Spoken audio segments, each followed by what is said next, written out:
Hi friends, ఎలా ఉన్నారు? మన ఇండియాలో ఉన్న ప్రతి దేవాలయాన్ని ఒకే దగ్గర చూడాలనుకుంటే తెలంగాణలో యాదగిరిగుట్ట దగ్గర ఉన్న సురేంద్రపూర్కి వెళ్లాల్సిందే. మహాభారతమైన, రామాయణమైన, వైకుంఠమైన, కైలాసమైన ఇక్కడ బోల్డెని సన్నివేశాలు చూడవచ్చు.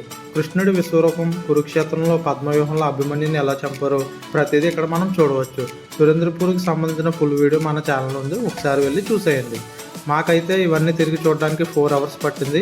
ఇక్కడికి వచ్చి ఇవన్నీ ఫ్రీగా చూసేద్దాం అనుకుంటే పప్పులో కాలేసినట్టే. ఎంట్రీ టికెట్ అడల్ట్స్కి 350, పిల్లలకి 300 ఛార్జ్ చేస్తున్నారు. స్టార్టింగ్ పాయింట్ నుంచి మనల్ని ఒక ఏరో లైన్ గైడ్ చేస్తుంది. మీ ఫ్రెండ్స్ అండ్ ఫ్యామిలీతో ఈ వీకెండ్లో ఇక్కడికి వెళ్ళడానికి ప్లాన్ చేసుకోండి.